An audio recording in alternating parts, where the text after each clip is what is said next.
Baik, mari kita lanjutkan pertemuan kita pada hari ini. Materi selanjutnya kita akan membahas mengenai faster optimizer yang sering digunakan untuk melatih model deep learning. Ada beberapa optimization yang kita akan lihat ya, tepatnya ada 5, yaitu momentum optimization, Nestor of Accelerated Gradient or NAG, lalu Adaptive Subgradient Method atau ADAGRAD, lalu RMS Prop, dan juga yang terakhir ada Adaptive Moment Estimation atau ADAM Optimization. Yang terakhir ada Learning Rate Scheduling, ini untuk melengkapi materi yang akan disampaikan di session ini. Baik, yang pertama mengenai momentum optimization. Perlu diperhatikan pada regular gradient descent bahwa regular gradient descent hanya melakukan small regular steps down the slope. Jadi saat ada sebuah slope ya, dan misalkan ini kita sedang berada di sini, maka penurunannya itu akan tetap dan akan kecil ya, sesuai dengan besarnya ITA atau learning rate ya. Jadi kalau misalkan besarnya ITA misalkan terlalu kecil ya, atau ya terutama terlalu kecil, maka akan membutuhkan waktu yang cukup lama untuk mencapai bottomnya di sini ya, akan cukup lama. Nah, oleh sebab itu ditambahkan yang namanya momentum pada sistem optimization-nya. Nah, di sini momentum itu di efeknya adalah update bobot akan berlangsung cukup lambat ya, slowly ya, akan berawal dengan cukup lambat. Lalu ketika setelah memiliki momentum yang cukup tinggi ya, maka kecepatannya akan semakin bertambah. Ya, jadi ini adalah fungsi dari momentum algorithm, di mana kalau misalkan biasanya ya pada gradient descent bisa kita tulis di sini adalah kita memiliki theta ya, theta baru adalah theta ya ditambah dari eta dan gradiennya ini ya, gradiennya ini. Di sini ada cost function dan dari tetanya ya, cost function dari theta ya di sini ya. Tapi kalau misalkan di momentum ya, perubahan dari learning rate dan gradiennya itu kita masukkan ke dalam sebuah momentum ya, M, di mana M itu awalnya adalah bernilai 0 ya. Jadi dimasukkan ke sini, dan ini ada satu lagi hyperparameter yang beta, di mana ini akan rasio dari momentum sebelumnya untuk ditambahkan dengan learning rate-nya. Ya, nanti momentum yang kita hitung pada momentum saat ini kemudian ditambahkan ke besarnya theta untuk mendapatkan theta yang baru. Ya, jadi awalnya M itu kan 0. Ya, awalnya itu M sama dengan 0. Ya, lalu pada akhirnya M ini akan sangat tinggi ya, akan sangat tinggi plus ya, mengikuti rumus ini. Jadi awalnya theta itu berubah dengan sangat lambat ya, sesuai dengan momentum. Namun saat momentumnya sudah tinggi ya, maka update-nya akan semakin cepat. Nah, perlu diperhatikan di sini ada beta ya, di sini beta, di mana untuk prevent the momentum from growing too large ya. Jadi kalau misalkan tetanya terlalu 1, maka di sini momentumnya akan semakin besar ya. Makanya di sini biasanya di set nilainya beta antara 0 dan 1 ya. 0 itu high friction dan 1 itu no friction. Ya, kalau 1 itu terlalu besar, maka biasanya typical momentum value adalah 0,9. Nah, lalu apa perbedaannya antara momentum optimization dan regular gradient descent ya? Jadi kalau misalkan regular sudah dijelaskan ya, setelah kita bahas sedikit, regular gradient descent itu turun di steep slope-nya itu lumayan cepat ya, tapi ketika sudah mencapai valley itu maka turunnya itu cukup lambat ya. berbeda dengan momentum optimization, di mana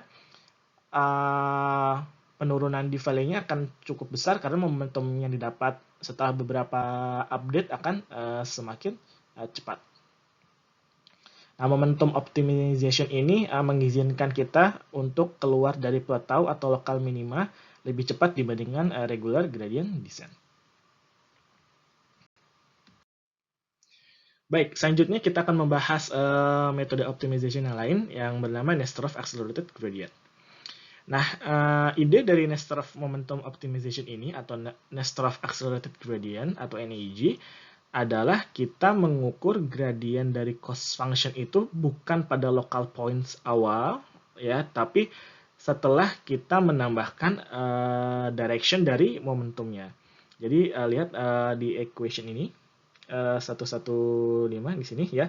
Jadi kita menghitung gradiennya ini di J-nya ini itu ditambahkan dulu dengan momentum sebelumnya yang telah dirasio dengan beta.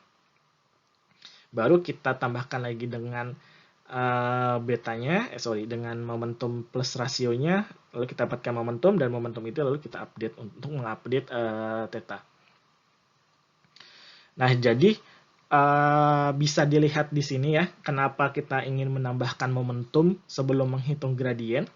Ya, jadi kalau misalkan kita menghitung, misalnya kita di sini memiliki starting point parameter theta di sini, ya maka ketika kita menghitung eta dan turunan gradiennya, maka kita akan mendapatkan arah ke arah sini. Ya. Sedangkan kalau misalkan kita melakukan momentum gradien seperti biasa yang sudah kita lakukan, maka kita yang akan lakukan adalah seperti ini ya, kita pergi dulu ke sini menuju ke arah sini ya, seperti ini, lalu kita akan menambahkan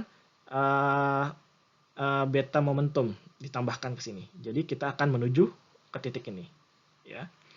Nah, kalau misalkan kita menghitung gradien dengan menambahkan dulu momentumnya, momentum yang sebelumnya kita miliki, ya, maka yang kita dapatkan adalah kita pergi dulu dari titik theta ini ke sebuah titik baru, ya, yaitu yang sebelah sini. Oke, nah, ketika kita sudah sampai di sini, ya, maka kita hitung gradiennya, ya, kita hitung gradiennya. Maka ternyata yang kita hitung dapatkan turunan dari sini adalah ternyata arah gradiennya ke sini ya, karena memang titik minimumnya di sini ya, titik minimumnya di daerah sini ya. Maka update-nya akan lebih baik dibandingkan dengan pada saat kita melakukan penghitungan gradien tanpa momentum. Ya, jadi kita update dulu kita tambahkan dulu parameter dan momentumnya terlebih dahulu sampai kita mendapatkan titik yang lebih baik, lalu kita hitung gradiennya dan kita mendapatkan Nesterov update yang lebih baik dibandingkan dengan momentum update. Ya, di sini perlu diperhatikan ya, cost-nya yang kecil itu lebih terang ya, yang lebih gelap adalah cost function yang lebih tinggi. Jadi kita ingin bergerak dari yang gelap ke yang lebih terang. Ya. Baik, metode optimization selanjutnya adalah ada grade atau adaptive subgradient method. Nah, kalau kita memiliki elongated bowel of cost function, ya ini sudah pernah kita bahas. Jadi kita elongated. Biasanya kalau misalkan elongated itu berarti kita skalanya itu antara fitur 1 dan fitur 2 itu berbeda. Jadi kalau misalkan kita memiliki skala yang sama, maka kita memiliki bowel-nya itu hampir sama ya, jaraknya dari titik pusat ke arah radiusnya ya, ke arah luarnya hampir sama.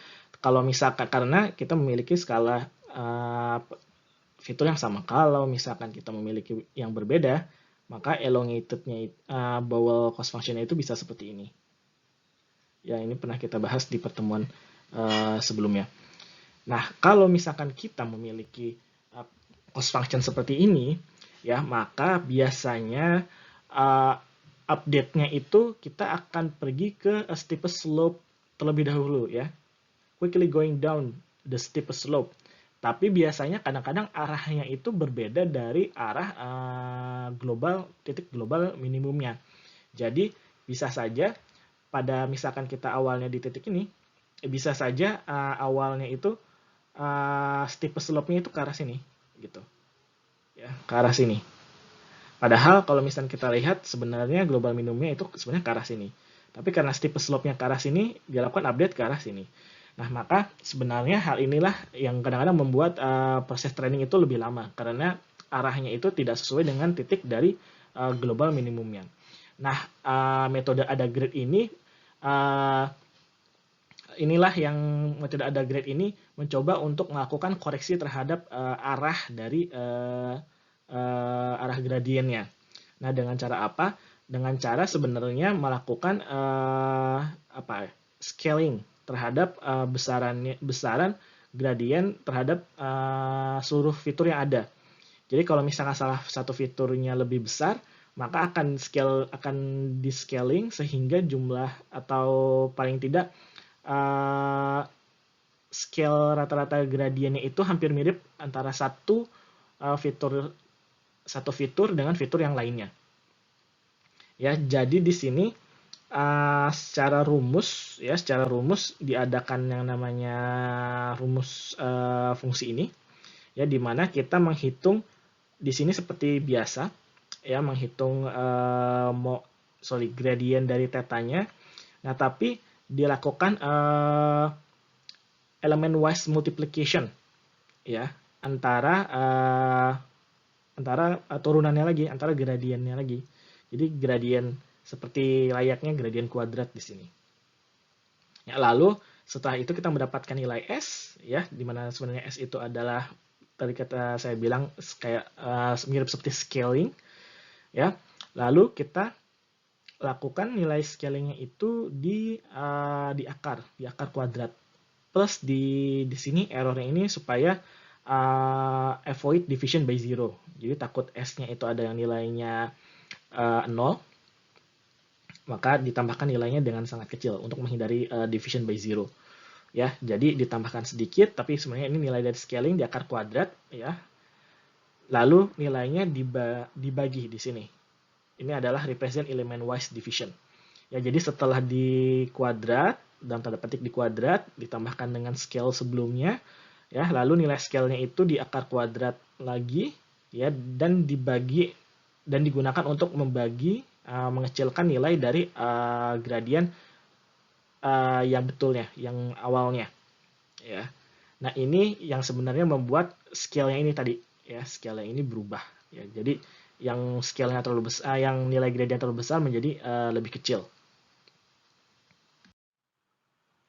Ya, jadi dapat dibilang bahwa ada grade algorithm sebenarnya decays atau mengurangi learning rate, ya, tapi menguranginya itu lebih cepat atau lebih besar terhadap steep dimension, ya, steep dimension dibandingkan dengan gentle slope, ya. Jadi sebenarnya supaya sama-sama slope sebenarnya, ya, dan teknik ini disebut dengan adaptive learning rate, ya.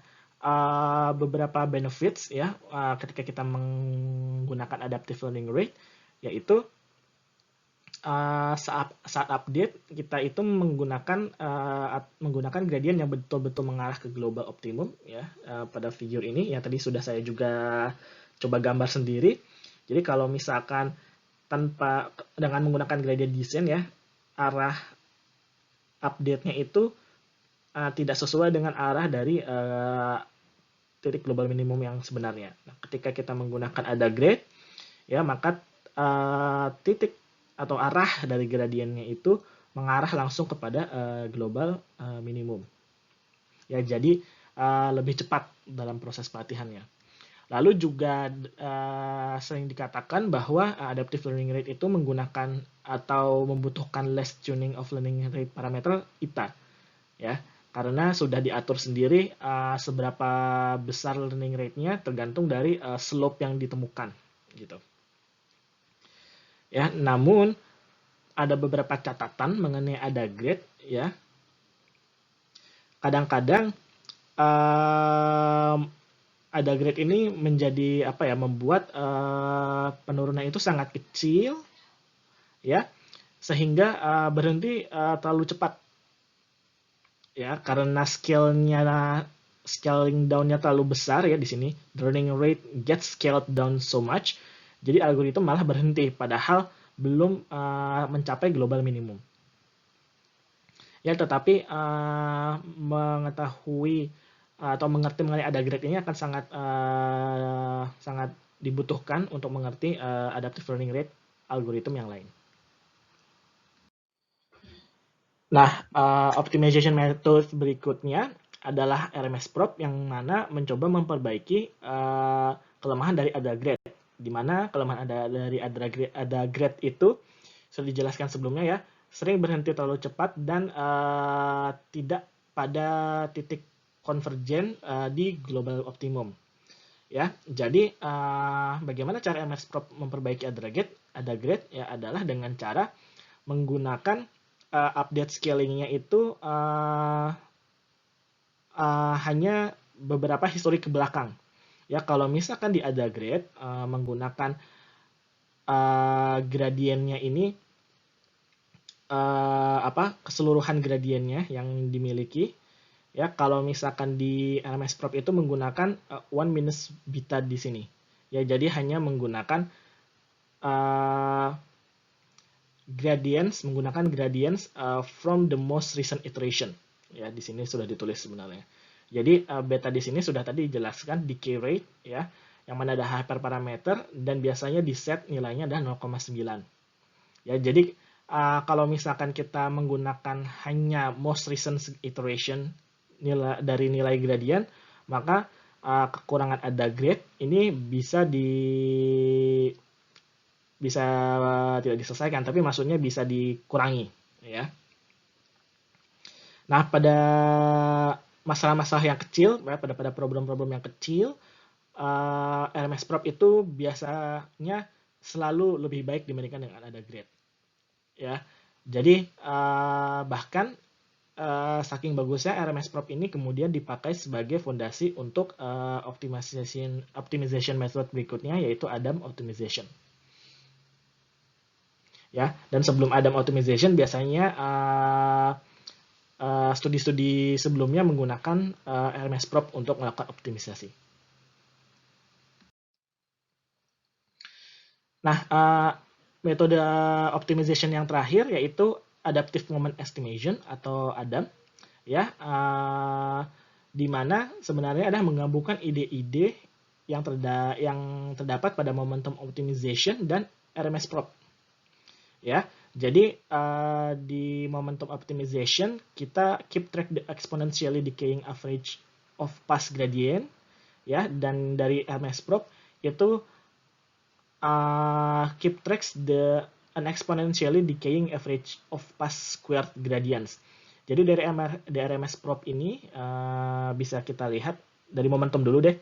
Jadi Adam itu memiliki menggunakan update momentum ya, tapi update momentumnya hanya menggunakan dari most recent momentum saja ya. Jadi diatur oleh beta 1 di mana biasa nilai 0,9 dan lalu menggunakan ide dari RMS-prop untuk scaling the gradients ya di sini. Jadi di sini juga menggunakannya hanyalah recent history saja, menggunakan dari beta 2-nya di sini. Ya, di mana beta 2 biasanya diinisialisasi menggunakan 0,99. Setelah itu, setelah menghitung momentumnya ya, diupdate momentum yang akan dipakai sekarang ya, tetapi bukan ditambah, tapi menggunakan exponential term di sini. Jadi di sini update-nya sedikit update momentum dan scale-nya yang sebenarnya diubah sedikit. Biasanya momentumnya langsung dipakai, scale-nya juga langsung dipakai di sini di perubahan theta, tapi di sini diubah dulu ya. Jadi momentum head di sini dan juga scale head. Jadi M head dan S head. Ya, dan M head di sini adalah exponential term seperti ini dan di sini adalah S head-nya. Jadi hampir mirip, hanya menggunakan beta yang berbeda, beta 1 untuk momentum dan beta 2 untuk scaling, ya, dan eksponensial inilah yang kemudian digunakan untuk update parameter. Nah, karena Adam menggunakan adaptive learning rate, ya, layaknya ada gradient RMS probe, maka biasanya apabila kita menggunakan Adam, biasanya tidak atau jarang sekali diperlukan menggunakan atau fine tuning the learning rate hyperparameter eta.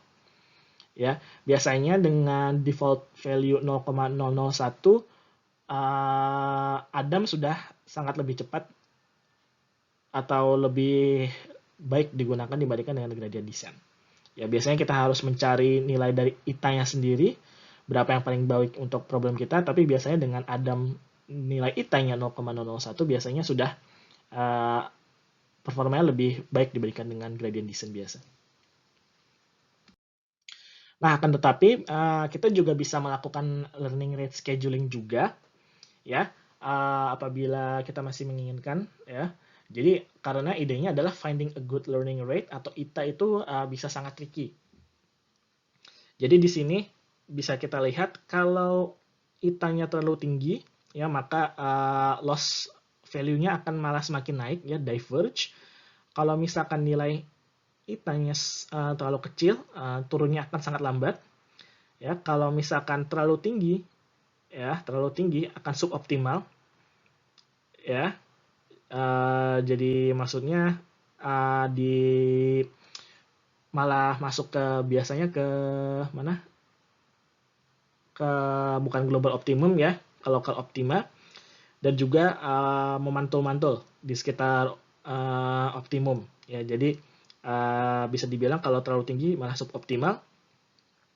Nah, yang paling bagus adalah di saat pengurangan loss value-nya sudah semakin lambat, nilai dari eta-nya, learning rate-nya itu dikecilkan lagi, ya, jadi turun lagi, ya. Jadi lebih baik biasanya kalau misalkan kita menggunakan learning rate scheduling. Jadi start with high learning rate, lalu then reduce it, ya. Jadi dan kurangi. Dan inilah yang disebut dengan learning schedule. Jadi kita tidak menggunakan learning rate yang fix, tapi yang diubah sesuai dari nilai loss value-nya. Loss value. Nah, biasanya ada beberapa learning schedule yang common yang sering digunakan, ada 4, yaitu power scheduling, exponential scheduling, piecewise constant scheduling, dan performance scheduling. Jadi kalau misalkan power scheduling, learning rate itu kita turunkan sesuai dengan rumus ini, theta per i, di mana setelah beberapa step, ya, jadi di mana i adalah 2, 3, sampai dengan n.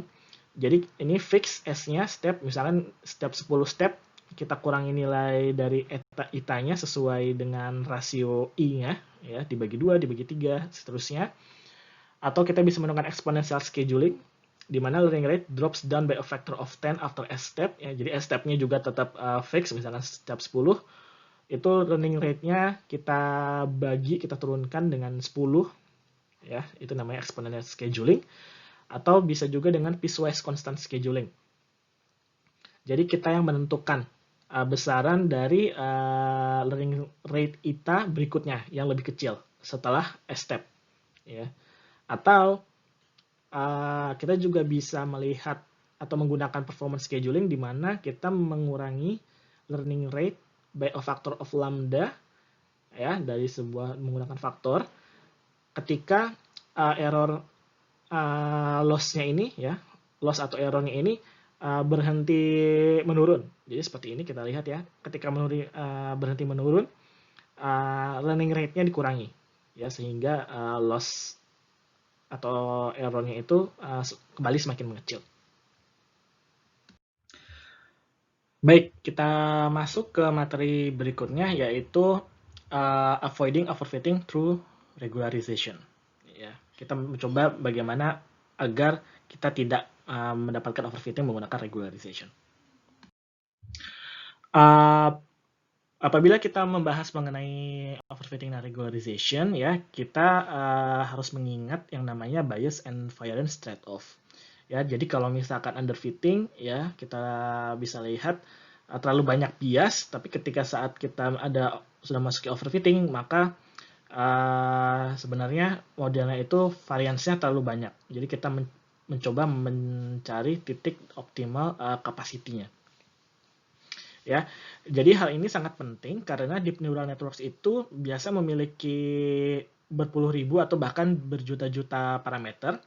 Ya, jadi dengan begitu banyaknya parameter, maka deep neural network itu akan sangat rentan terhadap yang namanya overfitting, ya, karena memiliki banyak sekali degree of freedom dan juga variance. Ya, jadi karena itulah deep neural network rentan terhadap overfitting terhadap training set, dan kita membutuhkan regularization. Ingat ya, yang namanya generalization and regularization itu kita menginginkan agar performa dari deep neural network kita itu baik tidak hanya di training set, ya, tidak hanya di training set, tapi juga di test set, di mana data-datanya itu tidak pernah kita lihat. Ya, jadi saat kita membicarakan tentang regularization dan generalization, kita membicarakan mengenai performa di testing set. Nah, kita sudah membahas beberapa teknik regularization di pertemuan-pertemuan sebelumnya. Ya, salah satu yang paling bagus ya adalah early stopping. Ya, di mana teknik ini biasa digunakan agar kita berhenti melakukan training terhadap model kita sebelum overfitting terlalu jauh. Ya, lalu kita juga sudah melihat L1 dan L2 norm regularization untuk setiap layer. Ya, jadi kalau misalkan kita menggunakan kita membahas L1 dan L2 norm regularization, regulation ini biasa dilakukan untuk setiap layer. Ya, jadi karena biasanya di setiap layer itu atau bahkan di setiap neuron itu sebenarnya kan perhitungannya hampir mirip dengan linear regression, ya, di mana input dikalikan dengan matrix multiplication dengan bobot, di mana bobotnya adalah kernel. Jadi itulah mengapa kita bisa menggunakan L1 dan L2 norm regularization pada setiap layer dan atau setiap neuronnya. Nah, tetapi perlu diperhatikan apabila kita melakukan L1 atau L2 norm pada setiap layer, ya, maka bisa malah mengakibatkan biasnya terlalu banyak, terlalu tinggi. Jadi misalkan kita tidak ingin masuk ke sini, ya, tidak masuk ke area ini, bukannya kita menuju ke daerah ini, tapi karena terlalu besar regularization-nya malah menuju ke daerah sini. Malah kita biasnya terlalu banyak, ya. Jadi harus dilakukan dengan cukup hati-hati. Nah, lalu ada teknik regularization lainnya untuk deep learning yang dinamakan Mark's norm regularization, ya, di mana Mark's norm regulation itu melakukan constraint terhadap bobot W, ya, di mana bobot W itu kan menghubungkan connection terhadap input dan layer berikutnya. Nah, di mana norm 2 dari L2 norm dari bobotnya itu tidak boleh lebih besar dibandingkan dengan R. Ya, jadi lebih kecil sama dengan R, L2 norm dari bobotnya. Jadi R ini adalah maksimum hyperparameter. Jadi kita batasi seberapa banyak L2 norm dari bobot dari setiap neuronnya di sini. Nah, perbedaannya dengan L1 dan L2 norm regularization, norm regularization ini tidak menambahkan regularization loss term pada loss function. Ya, ingat kalau misalnya L1 dan L2 norm regularization itu kita menggunakan kita menambahkan loss term di cost functionnya. Ya, kalau misalkan max norm ini biasanya diimplementasikan dengan melakukan rasio update di sini. Jadi rescaling. Biasanya kalau misalnya tanpa Mark's norm regularization, maka bobot yang baru itu didapatkan dari seluruh bobot yang lama, ya, diupdate di sini.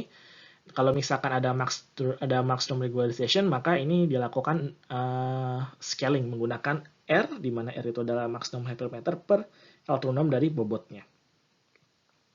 Nah, nilai R ini sendiri meningkatkan atau menguatkan regularization, ya, dan juga berarti mengurangi overfitting yang cukup tinggi, ya. Semakin tinggi regularization-nya, semakin tinggi R semakin tinggi regularization-nya. Nah, maximum regulation ini juga dapat mengatasi unstable gradients problem apabila kita tidak menggunakan batch normalization.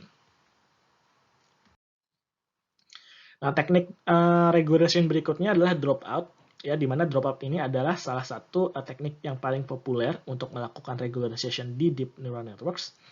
Jadi dropout itu pada setiap training step, setiap neuron, including the input neurons, ya, biasanya, tetapi bukan output neurons, ya. Jadi misalkan buat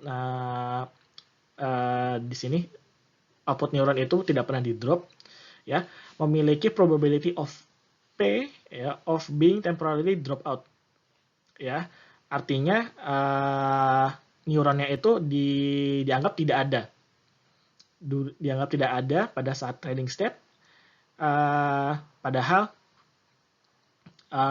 tapi juga bisa diaktifkan kembali di step berikutnya.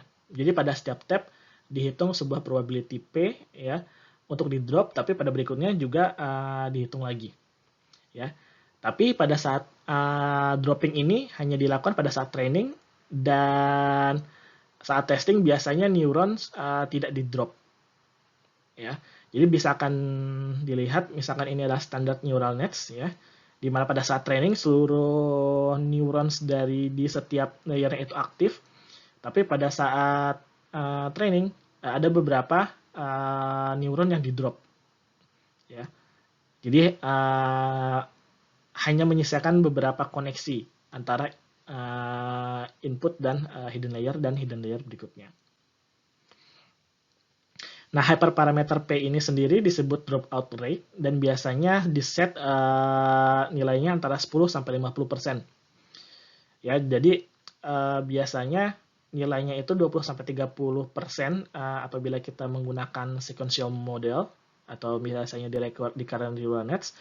Nah, biasanya nilainya itu tapi lebih tinggi apabila kita menggunakan convolution neural nets, di mana nilainya biasanya sekitar 40-50%. Nah, sebenarnya ada lebih detailnya lagi, tidak hanya itu, bagaimana penghitungan P-nya, lalu ada beberapa treatment yang harus dilakukan pada saat dropout, ya.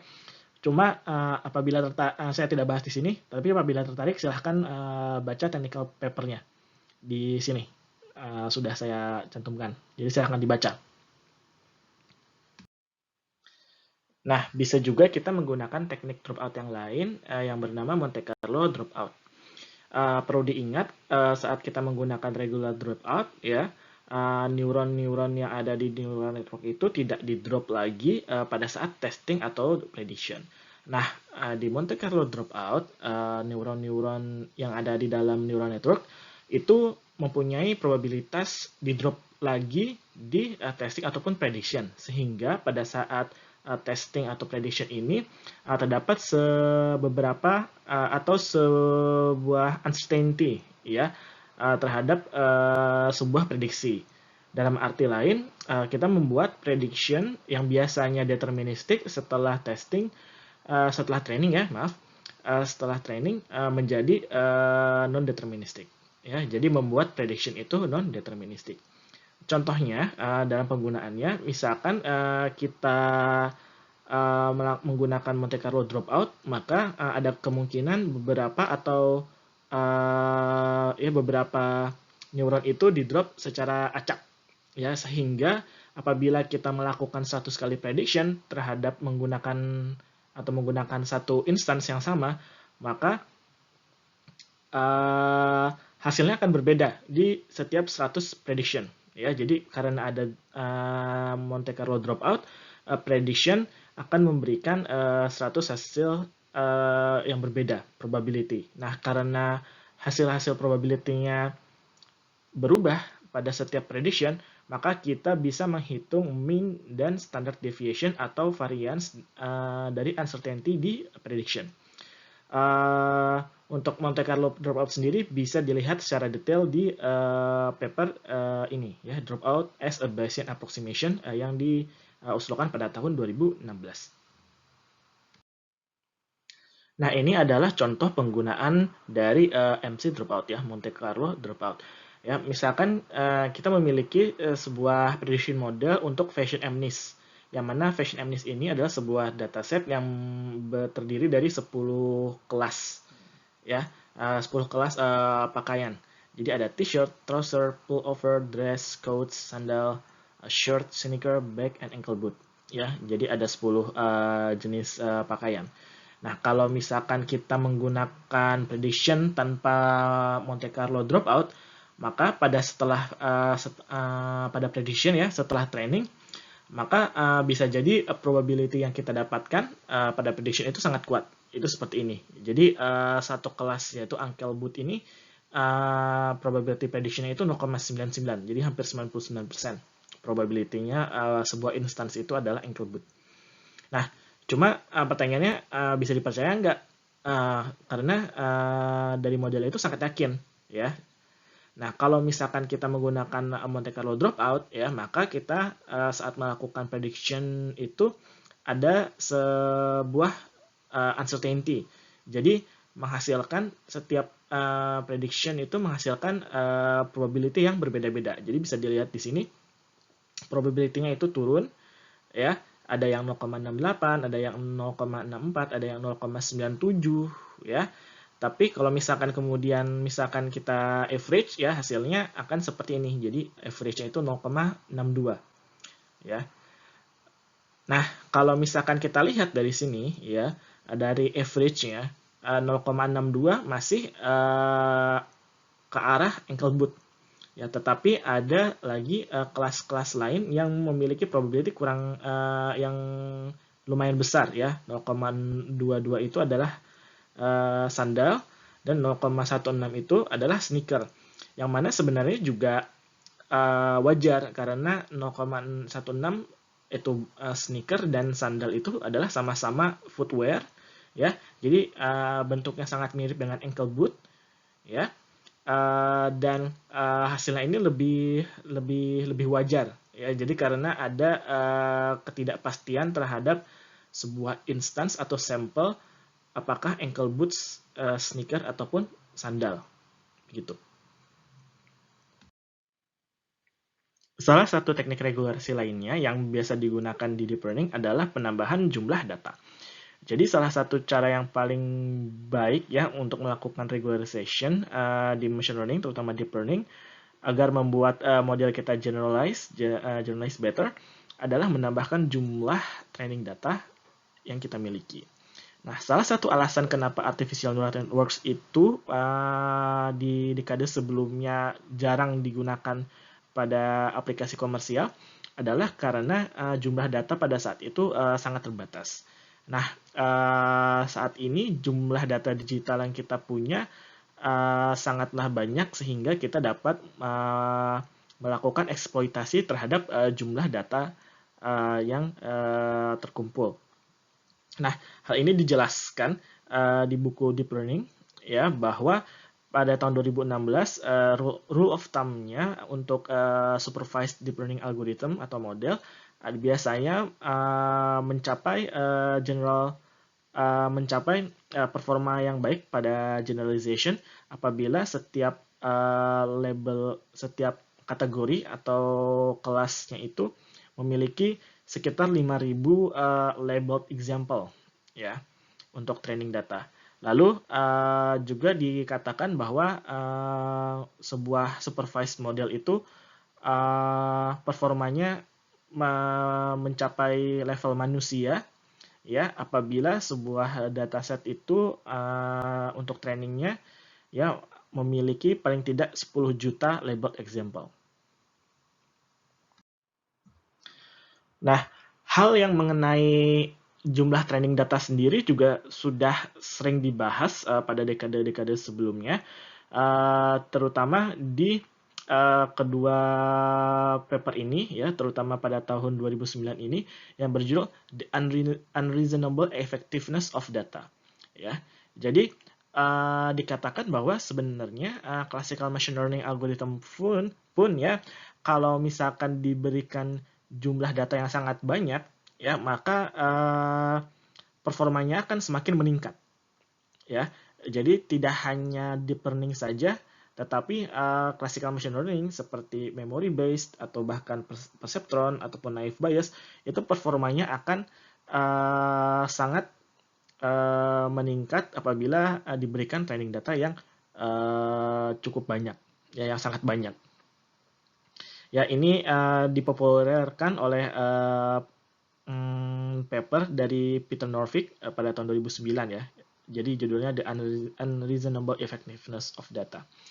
Nah, tapi perlu diingat ya bahwa dataset yang ukurannya kecil ataupun sedang ya juga saat ini masih banyak ya, terutama misalkan di medical image computing and analysis. Jadi jangan hanya kita tidak bisa selalu mengandalkan jumlah training data yang besar untuk mendapatkan performa yang lebih baik. Lalu teknik selanjutnya untuk melakukan regularization adalah data augmentation. Ya, jadi pada data augmentation itu kita melakukan penambahan jumlah data dari training set itu secara buatan, ya, dengan cara melakukan atau mengenerate atau membuat banyak sekali varian-varian dari training data yang sifatnya masih realistik. Ya, jadi data augmentation ini biasa digunakan untuk mengurangi overfitting dan juga makanya itu data augmentation ini disebut sebagai regularization technique. Ya. Jadi yang perlu diperhatikan bahwa generated instance ya, sampel-sampel yang di-generate secara artificial ini harus bisa atau memiliki atau paling tidak harus serealistis mungkin. Ya, jadi bahkan rule of thumb-nya itu apabila setelah kita mengenerate sebuah data augmentation, maka kita sebagai manusia juga tidak bisa membedakan mana yang data augmentasi atau data yang asli. Nah, data augmentasi sendiri bisa dilakukan berbagai macam cara, misalkan shifting, rotating, ya rotasi, ataupun zoom in, zoom out dari training set yang kita punyai. Jadi yang perlu dicatatkan adalah biasanya data augmentation yang baik adalah kita memiliki sebuah instance dari training set, itu lalu sebenarnya model itu tidak pernah melihat training instance yang sebetulnya. Jadi yang dilihat oleh model adalah data augmentation dari training set yang sebetulnya, yang benar ya, yang aslinya. Jadi modelnya itu hanya melihat data-data yang di-generate dari data augmentation saja. Jadi yang dirotasi, yang lalu mungkin di-shift, atau mungkin brightness-nya dimanipulasi, atau zoom in, zoom out, ya, atau bahkan di-share. Ya. Jadi biasanya yang baik adalah model itu hanya melihat data augmentation saja. Instansinya itu tidak pernah dilihat, tidak pernah diberikan.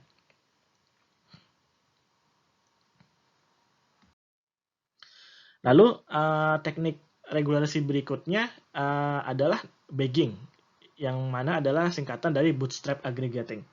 Nah, bagging ini sendiri adalah teknik untuk mengurangi generalization error dengan cara mengkombinasikan beberapa model yang sudah dilatih pada different random subsets of training set. Ya, jadi kita membuat subset dari training data yang isinya adalah acak.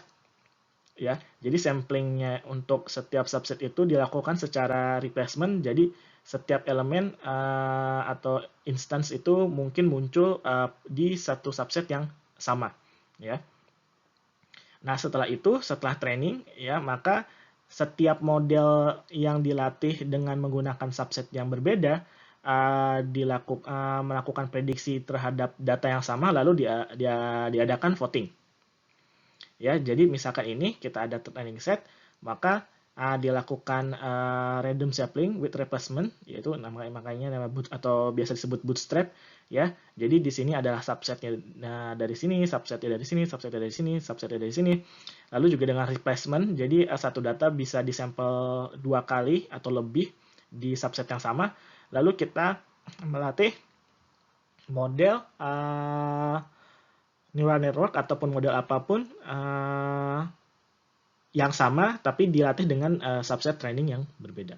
Lalu pada saat testing, new instance ini dimasukkan ke seluruh model yang telah dilatih, lalu diambil prediksinya, ya, diambil votingnya ataupun average, ya. Jadi bisa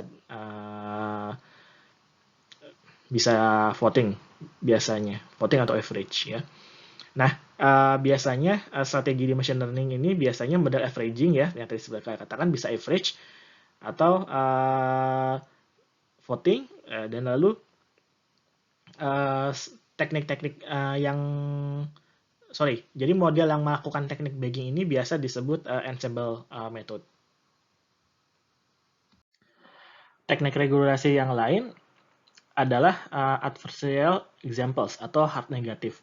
Ya, jadi adversarial example ini adalah saat kita menambahkan atau memodifikasi sebuah sampel, ya, dengan sebuah noise ataupun dengan rotasi ataupun dengan teknik-teknik yang berbeda, ya, maka prediksi dari model yang sebiasanya baik, ya, lalu kemudian malah menjadi sangat jelek. Ya, misalkan ini salah satu contoh yang paling klasik, ya, di mana ada sebuah gambar, ya, dan kemudian sebuah prediction model itu memprediksi bahwa gambar ini adalah sebuah panda dengan confidence-nya dari 57,7%, lalu ditambahkan sebuah adversarial noise, ya, di mana sebenarnya saat diprediksi, ya, gambar adversarial noise ini prediksi modelnya itu melakukan prediksi bahwa ini adalah sebuah gambar nematode dengan 8,2% confidence. Tapi saat ditambahkan dengan gambar panda di sebelah kiri ini, maka prediksi modelnya memberikan hasil prediksi bahwa gambar ini adalah gibbon dengan confidence yang 99,3%. Padahal kalau misalnya kita lihat secara manusia, gambarnya itu masih panda, ya, walaupun sudah ditambahkan dengan adversarial noise.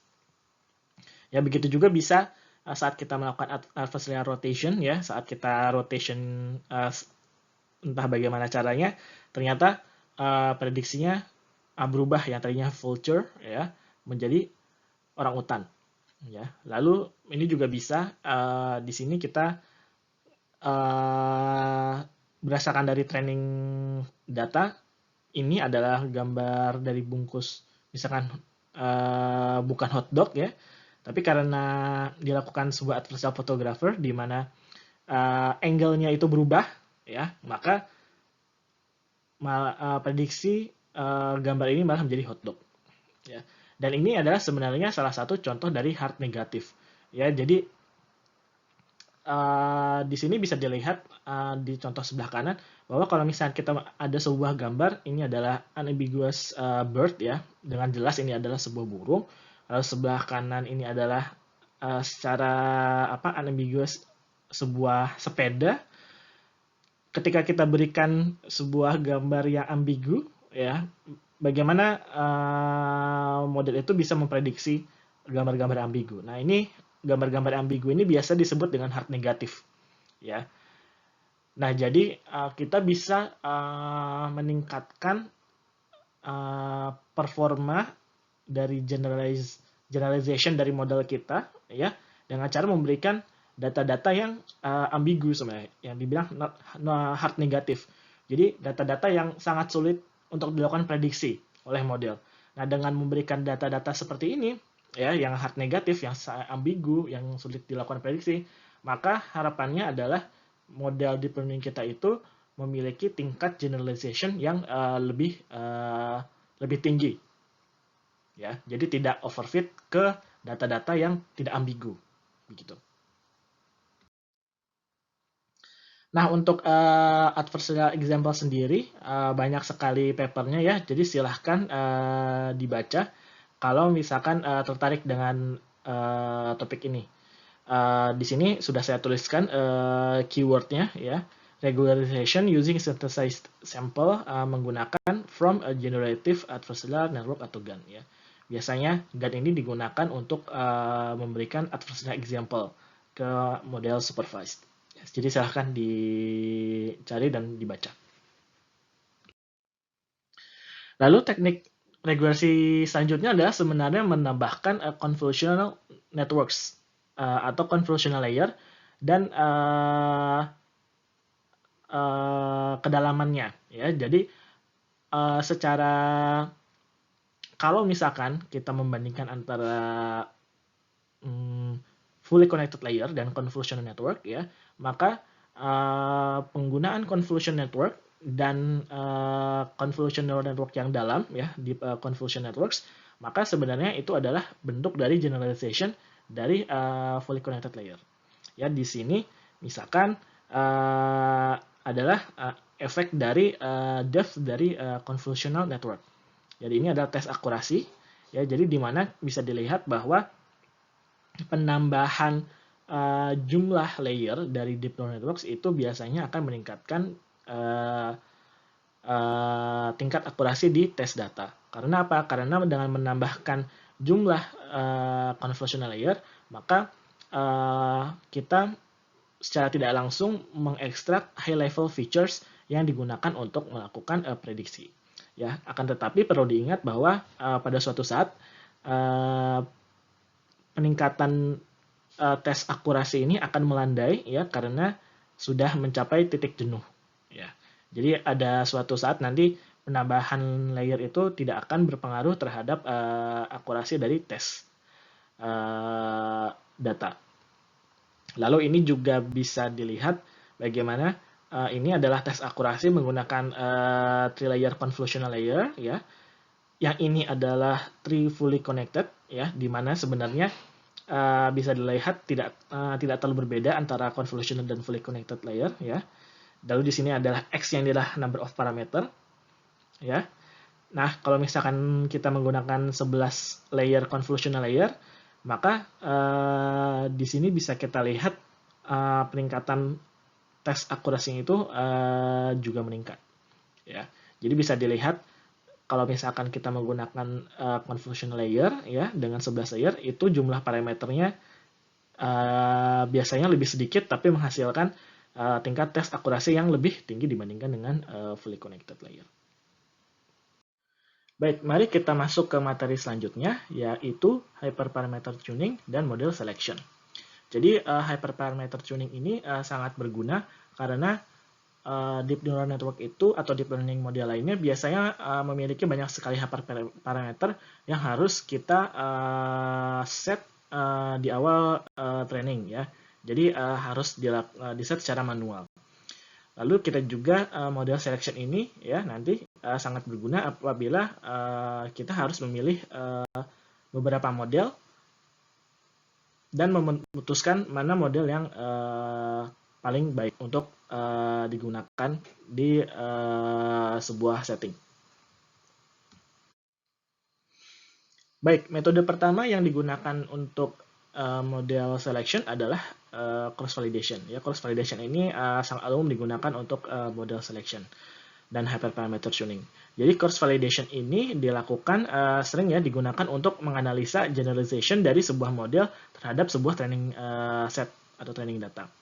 Jadi cross validation ini biasanya sangat berguna, terutama sangat berguna apabila kita memiliki jumlah data yang sangat terbatas yang terdapat pada training data. Jadi ada dua jenis cross validation ya, ada dua jenis cross validation yaitu non exhaustive cross validation, contohnya ada k-fold cross validation dan juga exhaustive cross validation di mana contohnya adalah leave one out dan atau leave pair out cross validation. Jadi misalkan untuk non exhaustive cross validation ya di mana k-fold cross validation kita itu menentukan banyaknya k ya, jadi banyaknya fold.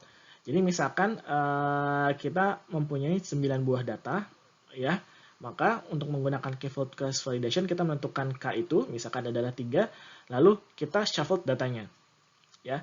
Lalu kita bagi training data yang kita punya menjadi 3 buah fold, ya, fold 1, fold 2, fold 3. Nah, lalu kita bagi, ya, jadi menjadi tes data dan train data. Jadi yang hitam ini adalah tes data dan yang biru muda ini adalah train data. Nah, untuk yang biru tua dan merah ini kita anggap sebagai kelas, ya, kelas 0 dan kelas 0 dan kelas 1.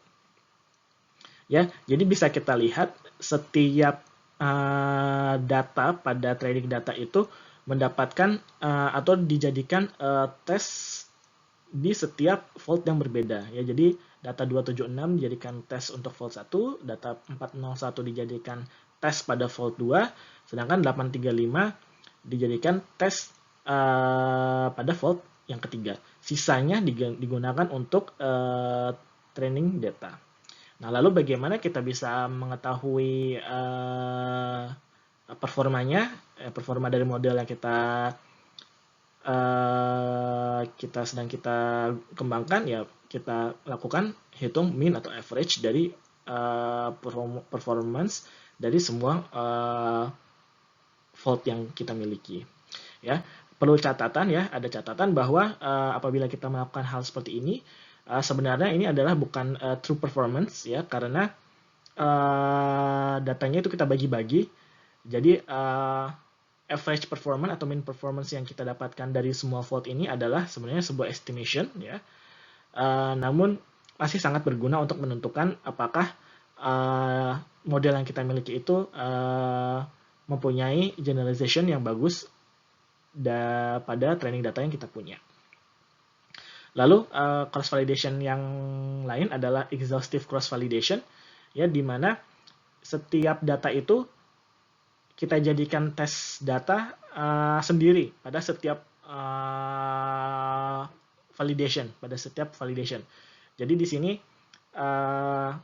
data kedua dijadikan tes, data ke-7, data ke-6, dan seterusnya sampai semua data itu digunakan di cross validation. Lalu untuk yang live pair out itu ada 2, ya. Jadi 27 jadikan tes, 64 jadikan tes, 01 jadikan tes, lalu sampai semua data itu dijadikan tes. Nah, ini kenapa disebut exhaustive, ya, karena dicoba semua. Satu data jadikan tes, sedangkan sisanya dijadikan training data. Nah, ini biasanya estimation-nya lebih mendekati ke true performance, tapi menggunakan komputasi yang sangat besar, ya. Karena contoh misalkan kita ada 100 data pada training data kita, maka kita harus melakukan 100 kali cross validation, ya, maka akan membutuhkan waktu yang sangat lama untuk menyelesaikan leave one out. Nah, biasanya makanya dilakukan leave pair out itu sendiri biasanya menjadi acuan, ya, dikatakan sudah cukup untuk exhaustive cross validation, tapi pada saat yang sama masih tetap menggunakan komputasi yang sangat besar. Jadi kalau misalkan ada 100, kita mau melakukan leave pair out cross validation, maka kita melakukan 50 kali cross validation. Kalau misalkan kita menggunakan K-fold cross validation, misalkan kita K-nya 5, ya, maka kita hanya melakukan 5 kali cross validation. Baik, selanjutnya untuk mencari hyperparameter, ya, kita bisa menggunakan grid search atau random search. Ya, jadi di sini kita biasanya melakukan grid search itu apabila kita memiliki 3 atau kurang dari 3 hyperparameter, ya. Jadi contoh misalkan kita mempunyai dua hyperparameter, misalkan alpha dan beta, ya, kita pengen tahu nilai alpha dan beta itu yang menghasilkan performa paling optimum itu berapa, ya. Maka sebenarnya kan kita mencari kombinasi antara alpha dan beta. Maka kita bisa mencari misalkan x-nya aksisnya itu ada alpha, ya, dan y aksisnya itu adalah beta. Ya, jadi kita coba semua, misalkan mulai dari ini, misalkan di sini alfanya 0, alfanya 1, 2, 3, dan ini minus 1, ya maka di sini juga ada kombinasi dari betanya, bisa beta 1, beta 2, beta 3, selanjutnya atau beta minus 1, ya. Maka ini kita mencari kombinasi dari seluruh alfa dan beta pada grid search, ya. Yang menjadi kelemahan dari grid search adalah ya banyaknya kombinasi dari alfa dan beta ini untuk dicoba menjadi hyperparameter, ya. Jadi ini juga ada ilustrasi dari grid search parameter. Nah, apabila jumlah parameternya semakin banyak, ya maka dikatakan bahwa random search itu lebih cepat untuk mencari parameter yang optimum. Jadi diasumsikan bahwa pada random search setiap parameter itu memiliki probability distribusinya masing-masing. Ya, jadi kita mencari kombinasi dari parameter hyperparameter kita itu dari joint probability dari seluruh hyperparameter. Jadi marginalization, ya. Jadi kalau misalkan kita hitung di sini, misalkan adalah joint probability dari seluruh hyperparameter dan di sini ada distribusi masing-masing, ya, maka kita itu melakukan random search mengikuti dari joint probability dari hyperparameternya ini. Namun ini juga sebenarnya ya tidak mudah, tapi bisa dilakukan. Jadi ini kalau misalkan kita memiliki banyak sekali hyperparameter yang harus di-tuning, direkomendasikan untuk melakukan random search. Nah, teknik selanjutnya untuk model selection adalah ablation study. Ya, jadi di ablation study ini kita mencoba beberapa konfigurasi yang berbeda untuk deep neural network kita, ya, misalkan menambahkan layer atau menambahkan modul-modul lainnya untuk melihat impact dari modul yang kita tambahkan terhadap network performance. Ya, jadi ablation study ini sangat berguna apabila kita mengusulkan sebuah modul untuk menambahkan performa dari sebuah baseline network.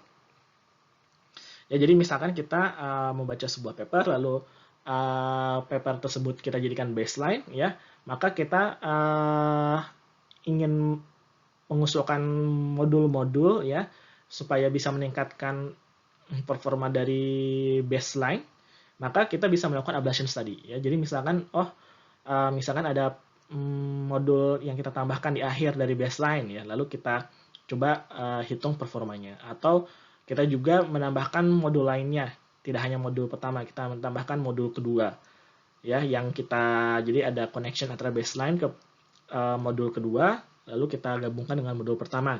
Nah, ini kita hitung performanya. Atau ada varian dari modul kedua, ya, kita ada modul ketiga, kita coba lagi. Nah, ini nanti bisa dari performa keempat ini, ya, dari keempat ini bisa kita lihat sebenarnya performanya benar-benar meningkat atau tidak dan seberapa besar, ya. Jadi strategi untuk model selection seperti ini dinamakan ablation study dan sering sekali digunakan dan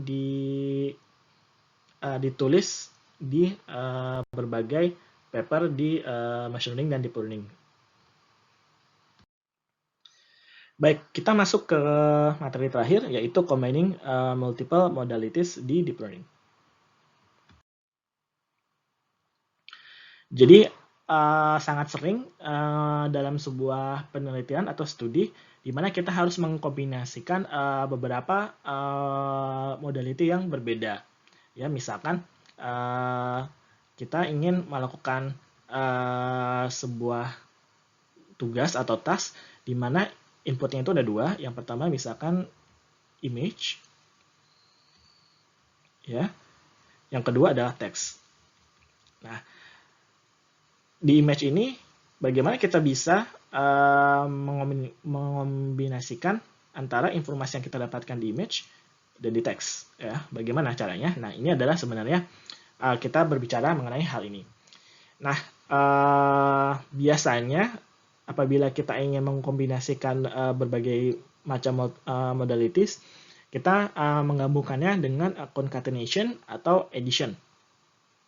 Ya, untuk kita sebutnya modulasi, ya, memodulasikan different modalities. Ya, pada concatenation, ya, kita mengkombinasikan, ya, feature maps dari output sebelumnya, ya, lalu kita kombinasikan di jumlah feature maps-nya. Jadi misalkan di sini ada image, lalu ada sebuah network yang menghasilkan feature maps untuk image, lalu di sini ada teks inputnya, lalu dimasukkan ke sebuah network yang melakukan komputasi terhadap teks, ya, lalu maka kita bisa menggabungkan kedua feature maps ini menggunakan concatenation. Nah, perlu catatan ya di sini kalau misalkan di sini jumlah feature maps-nya itu misalkan 64,64 besarnya, ya. Jumlahnya misalkan feature maps itu 32, ya. Jadi di sini besarnya feature maps itu 32, dan di sini misalkan pada teksnya feature maps itu adalah 32, ya. Ya, di sini 32, di sini juga 64, ya. Maka concatenation ini akan menghasilkan hasil 64,64,64. Ya, jadi ini yang terakhirnya ini yang digabungkan. Juga perlu diingat biasanya untuk concatenation, ya, resolusi ataupun size dari feature maps itu juga harus sama. Ya, atau cara kedua kita juga melakukan addition, di mana nanti untuk yang di sini ukurannya akan sama. Jadi misalkan di sini juga sama 32, di sini 32, ya. Maka pada saat addition ukurannya akan sama 32, ya. Karena ditambahkan, bukan di concatenation. Nah, yang perlu diingat adalah pada saat concatenation kita menyerahkan sepenuhnya ke convolutional layer selanjutnya untuk bagaimana mengcombine feature maps yang sudah di concatenation, ya. Sedangkan kalau misalkan di addition, ya, kita memaksakan agar kedua modalities ini blend together, ya, karena addition maka di sini nanti tidak bisa dibedakan mana feature maps yang dari image dan feature maps yang dari text. Kalau di sini masih bisa dibedakan, ya, karena nanti posisinya berbeda, yang di atas pertama 32 ini dari image, yang 32 ini dari text, ya, nanti terserah dari convolutional layer yang selanjutnya untuk menentukan atau menggabungkan kedua belah feature ini, ya. Lalu juga ada cara lain, ya, yaitu dengan cara menggunakan feature wise linear modulation layer, ya. Ini melakukan modulation menggunakan affine transformation terhadap feature maps, ya. Jadi di sini misalkan di sini inputnya misalkan di sini image, ya, di sini misalkan image, di sini misalkan teks, ya, di sini conditioning. Maka dari teks ini kita masukkan inputnya, masukkan ke film generator, ya, di mana film generator ini akan menghasilkan gamma dan beta, ya. Di sini gamma dan beta, di mana gamma ini digunakan untuk melakukan scaling, ya, terhadap feature maps, ya, feature maps di sini, feature maps di terhadap output dari layer sebelumnya terhadap image, ya, dan dimana gamma itu dan beta, bukan gamma, beta digunakan untuk melakukan shifting terhadap feature dari output layer sebelumnya, ya. Jadi di sini affine transformation dibilangnya, ya. Nah, nilai dari gamma dan beta sendiri, ya, didapatkan dari film generator. Jadi gamma dan beta itu learn feature, train feature, ya, parameter atau train parameter, ya, lebih tepatnya. Jadi parameter yang dilatih pada saat training.